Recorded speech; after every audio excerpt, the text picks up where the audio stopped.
누가복음 24장 13절부터 35절 말씀입니다.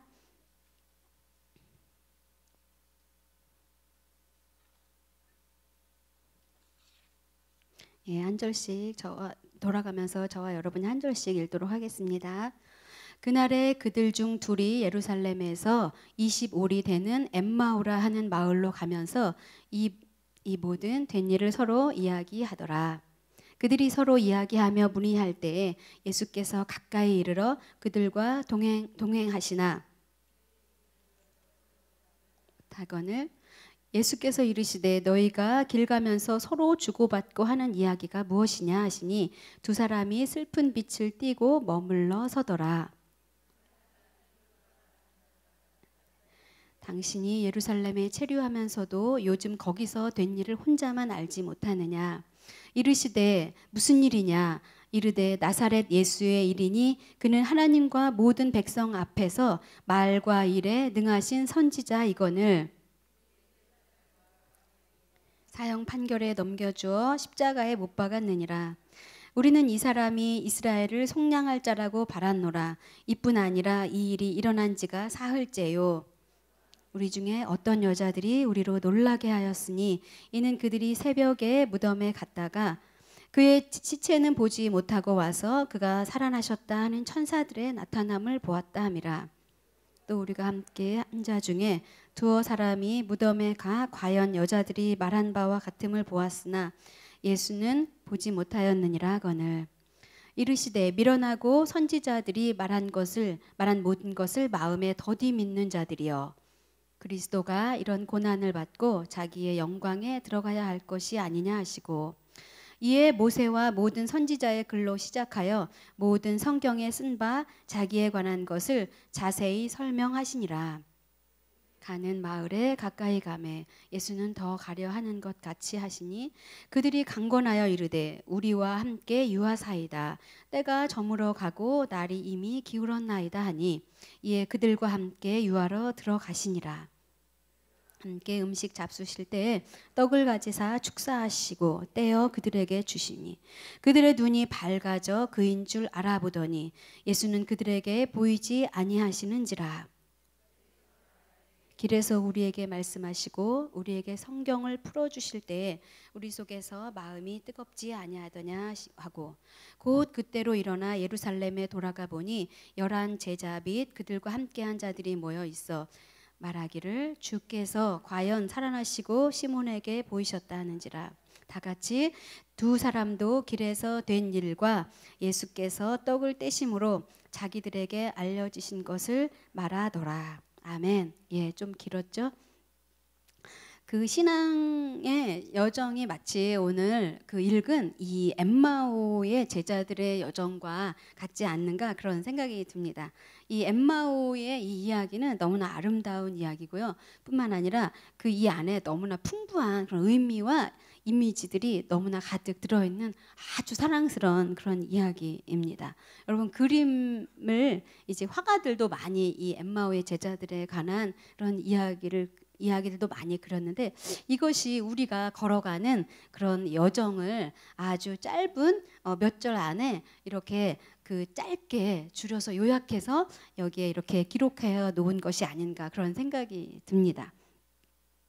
이 이야기는 그 어떤 이야기냐면 예수님께서 이제 십자가에 못 박혀 죽으시고 그리고 이제 그 마리아가 무덤에 가서 예수님이 그 시체를 가져오려고 갔는데 그 시체가 없어졌고 천사가 이제 살아나셨다라고 하는 그런 증언을 듣고 그 증언을 듣고서 이제 이 엠마오의 제자들이 이제 그 이야기를 듣고서 진행되는 그런 장면입니다.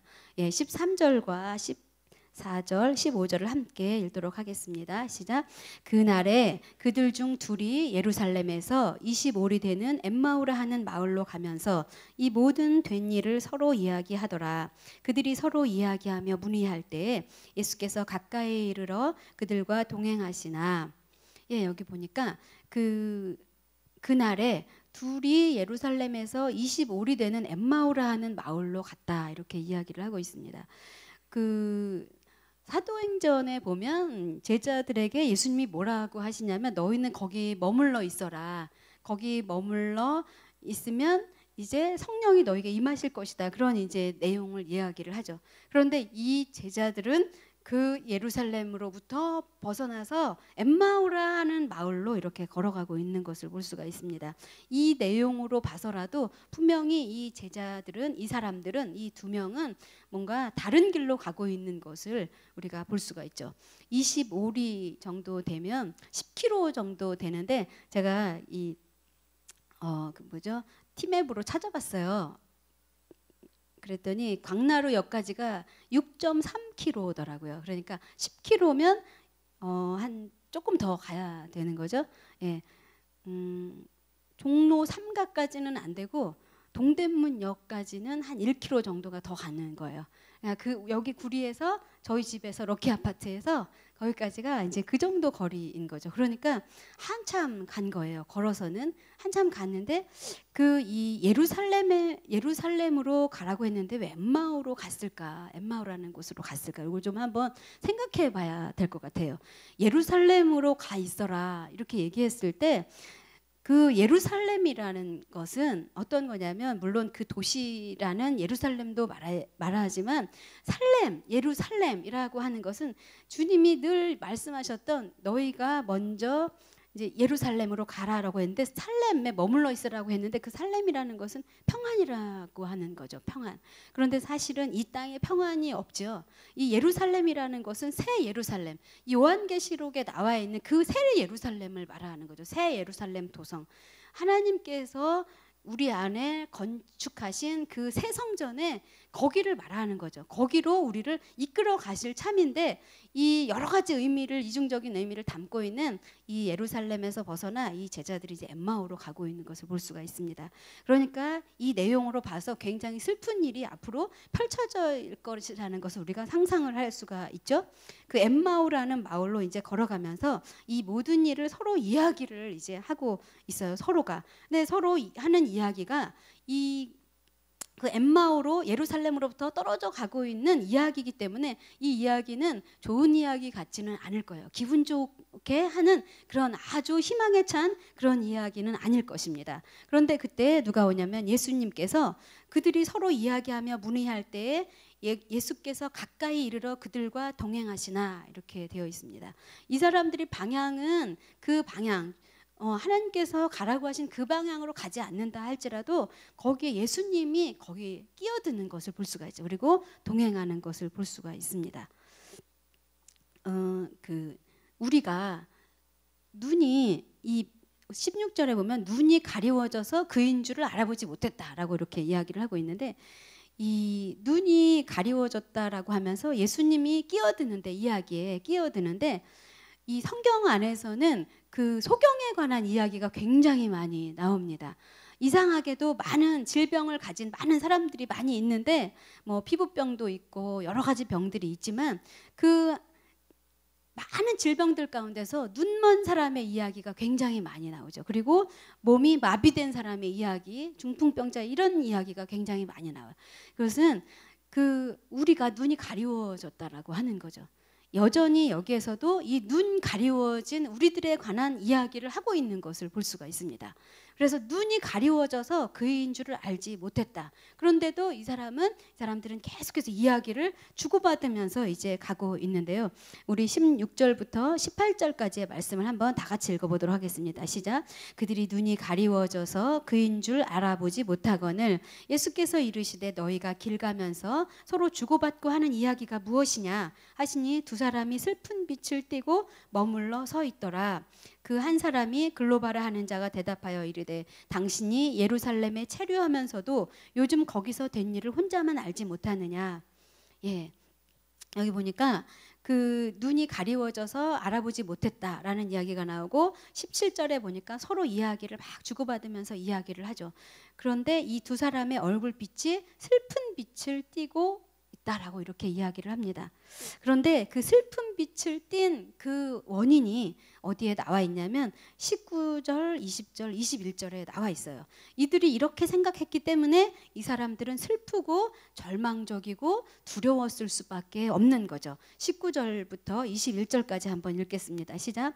이르시되 무슨 일이냐? 이르시되 나사렛 예수의 일이니 그는 하나님과 모든 백성 앞에서 말과 일에 능하신 선지자이거늘 우리 대제사장들과 관리들이 사형 판결에 넘겨주어 십자가에 못 박았느니라. 우리는 이 사람이 이스라엘을 속량할 자라고 바랐노라. 이뿐 아니라 이 일이 일어난 지가 사흘째다. 이렇게 말씀하고 있어요. 예, 그 슬픈 이야기가 첫 번째는 나사렛 예수에 관한 일이다 라고 이렇게 이야기를 합니다.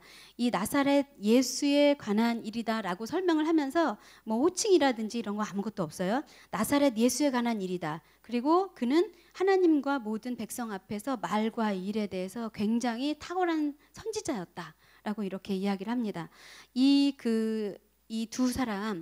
두 사람이 글로바라 하는 그 사람과 또 한 사람이 걸어가고 있었는데 이 사람들이 생각하기로는 나사렛의 어떤 청년인 거죠. 그리고 나사렛의 어떤 사람인데 이 이름이 예수이고 그리고 나사렛 출신인 거죠. 나사렛에서 자란 그런 사람이다라고 이렇게 아주 평범하게 이야기를 하고 있습니다. 그러면서 이 사람은 굉장히 탁월한 사람이다. 말도 굉장히 잘하고 그리고 능력이 굉장히 많아서 막 기적을 많이 일으키고 이렇게 했던 사람이다. 이렇게까지 알고 있는데 그 뒤에 이제 선지자다. 그분이 근데 선지자다. 거기까지예요.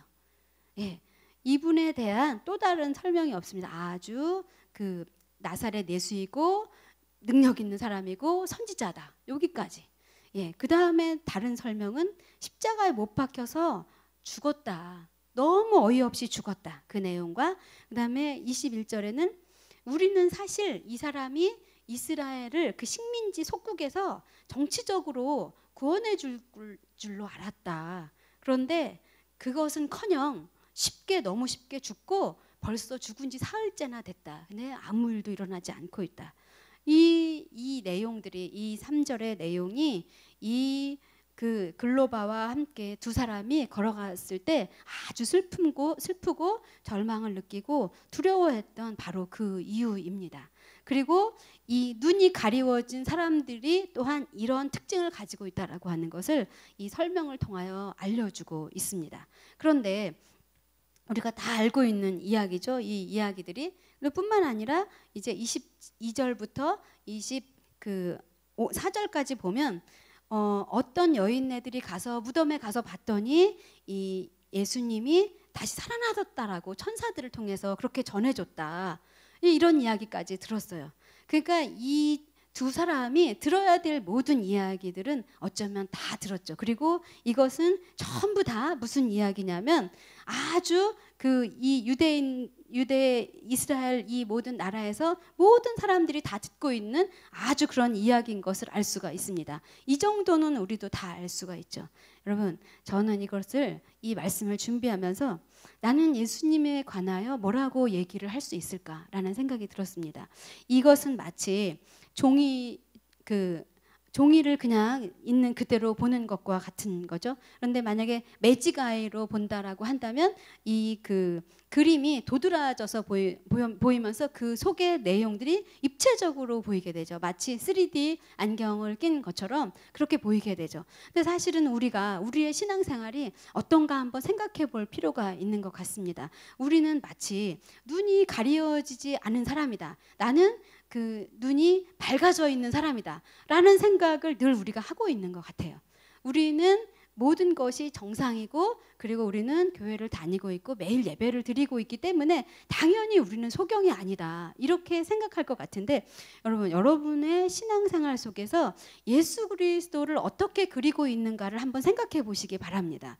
만일에 여러분의 삶이 입체화되지 않았다고 한다면 입체적으로 설명이 되지 않는다고 한다면 역시 우리도 마찬가지로 여기에 나와 있는 이 두 사람이 글로바와 또 한 사람의 제자들이 이렇게 예수님에 대해서 설명하고 있는 것처럼 우리도 또한 이렇게 설명하고 있는 것은 아닌가 한번 생각해 볼 필요가 있습니다. 여러분, 여러분이 어떤 생각을 가지고 있는지 한번 정말 심각하게 물음표를 가지고 한번 생각해 보시기를 바랍니다. 그런데 이 사람들의 이 이야기가 이제 다른 이야기로, 눈이 떠지는 이야기로 이제 바뀌기 시작하는데, 거기에 어떤 일이 일어나고 있냐면 25절부터 27절까지 한번 읽어보도록 하겠습니다. 시작. 이르시되 미련하고 선지자들이 말한 모든 것을 마음에 더디 믿는 자들이여, 그리스도가 이런 고난을 받고 자기의 영광에 들어가야 할 것이 아니냐 하시고, 이에 모세와 모든 선지자의 글로 시작하여 모든 성경에 쓴 바 자기에 관한 것을 자세히 설명하시니라. 예, 여기에 보면 그 예수님께서 이제 23절부터 24절까지는 주고받고 하는 이야기가 나오죠. 마치 우리가 기도할 때 하는 것처럼 똑같아요.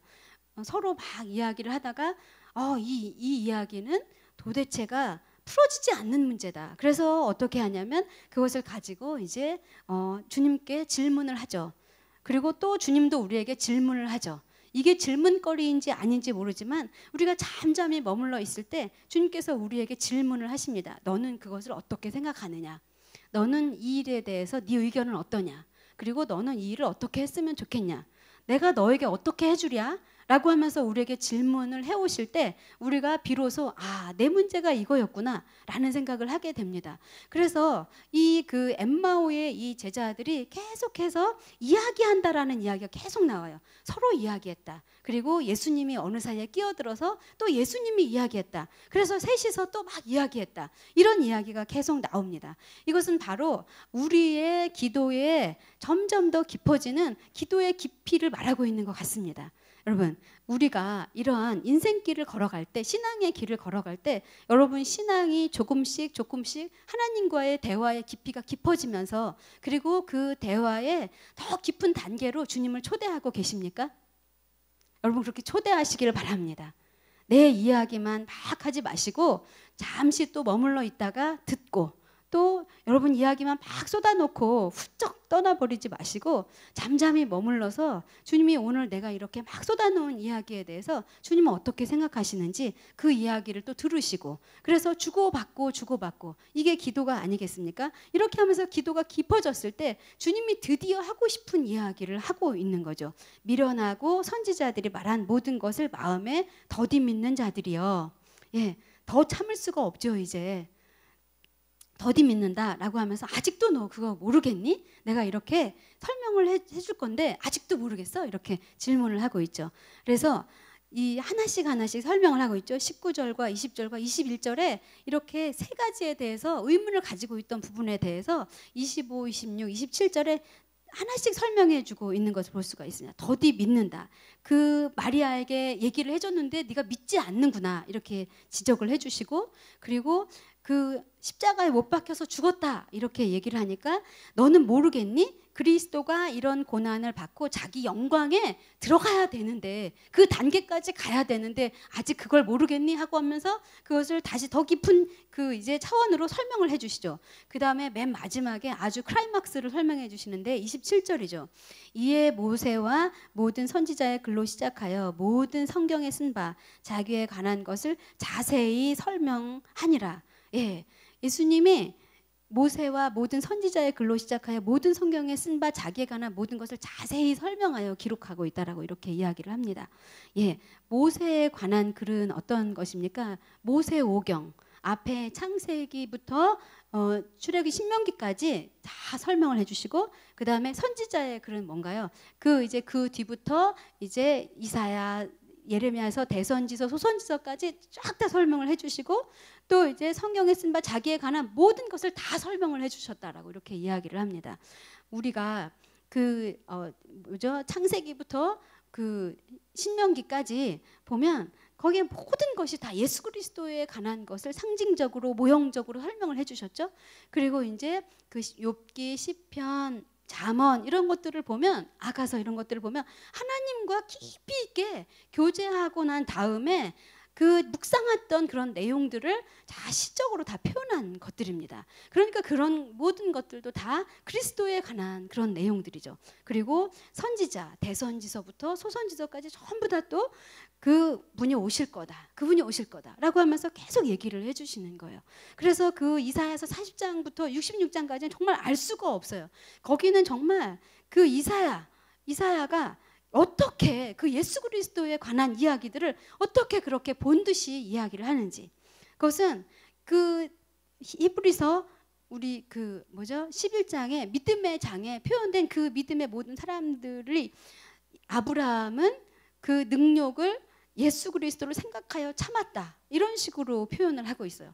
이 시대를 거슬러서 예수 그리스도가 전 그런 그 세대 가운데 다 나타나시고 그런 선지자들 가운데 모형으로 다 나타나셨던 것을 우리가 볼 수가 있습니다. 그래서 이것을 다 설명을 해주셨죠.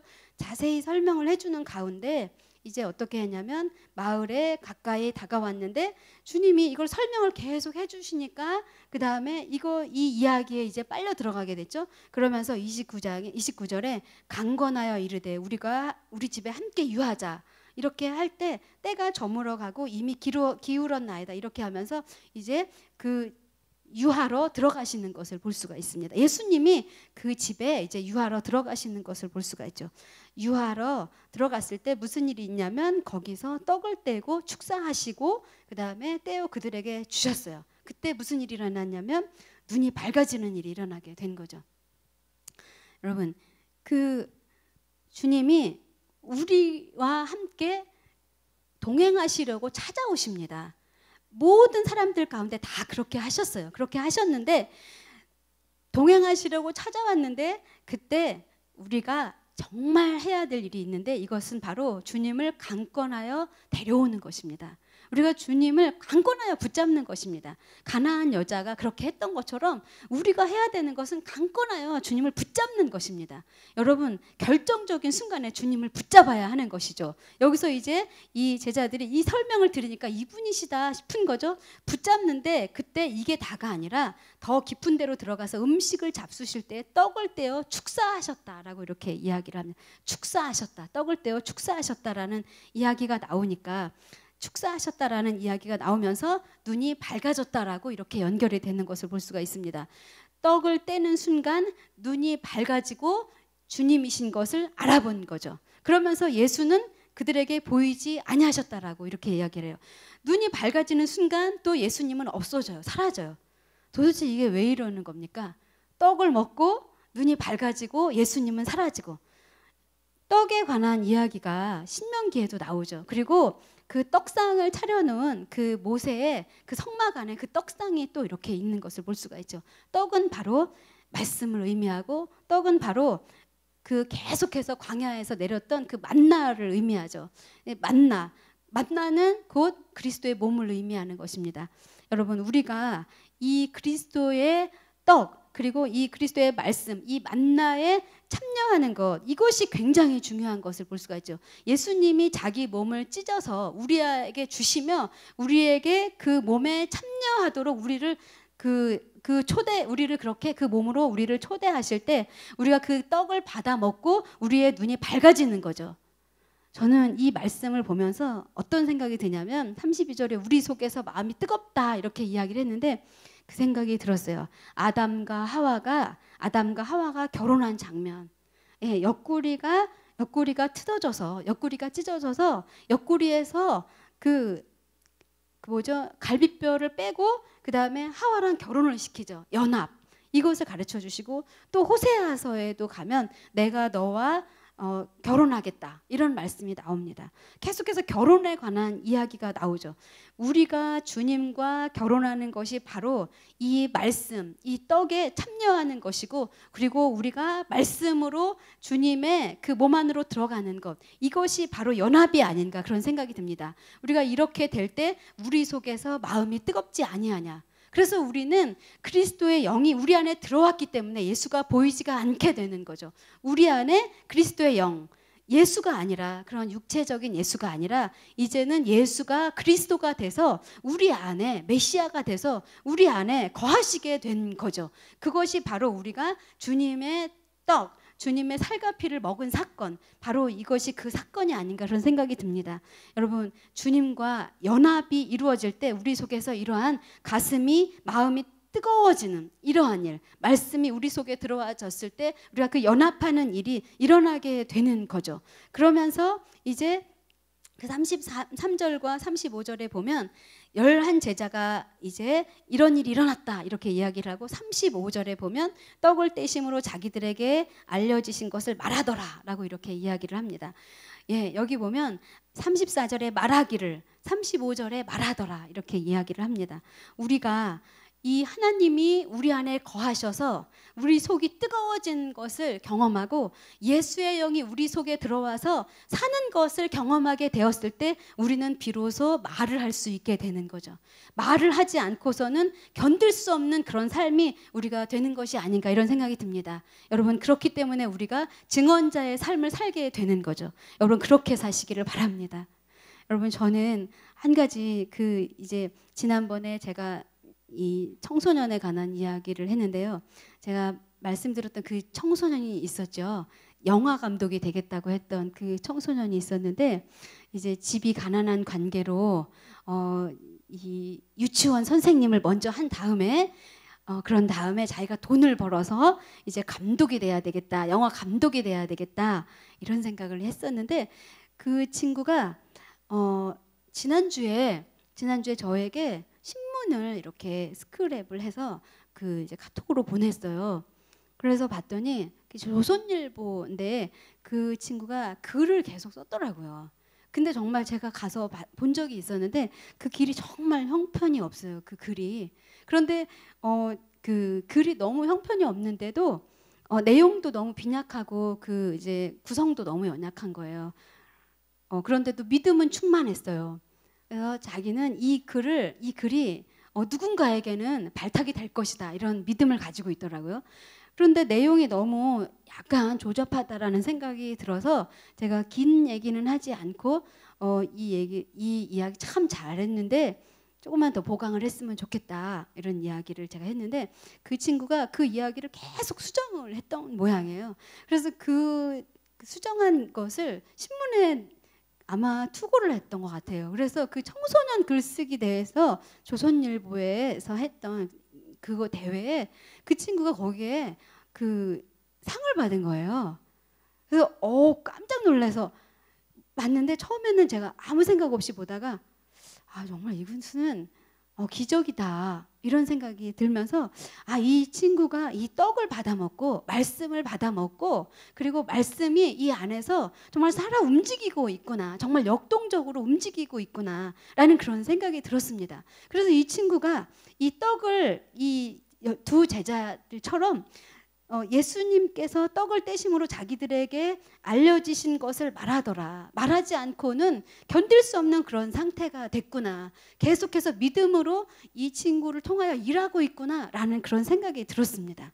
여러분, 저는 이번 주에 그 간증을 보면서, 그 신문 기사를 보면서 정말 믿음으로 살은 것은 어떤 것일까, 그리고 정말 내가 믿음으로 살고 있는가, 그리고 내 주변에 있는 사람들은 믿음으로 걸음을 떼고 있나, 이런 생각이 들면서 정말 믿음으로 사는 것은 너무나 중요하고, 그리고 믿음으로 고백하며 걸음을 떼는 것이 너무나 중요하다라는 그런 생각이 들었습니다. 여러분, 우리가 한 구절을 듣더라도, 그리고 한 구절의 말씀을 우리가 읽었더라고 할지라도 그 말씀이 내 말씀으로 받아들이고 내 레마의 말씀으로 받아들이고 그 말씀을 붙잡고 살아가는 여러분이 되시길 바랍니다. 오늘도 내가 내 속에서 너무 뜨거워서, 주님이 내 속에서 계속 풀어주셔서 너무 뜨거워서 내가 그 떡이신 말씀을 받아들임으로 말미암아 정말 말하지 않고는 견딜 수 없는 그런 심령을 가지신 여러분이 되시길 바랍니다. 그렇게 살아가는 여러분이 되시길 바랍니다. 그렇게 아이들을 양육하시고, 그렇게 가정을 돌보시고, 그렇게 가정에서 말씀의 세대를 이루어가는 여러분이 되시기를 바랍니다. 우리 이 시간 찬양하면서 나아갔으면 좋겠는데요.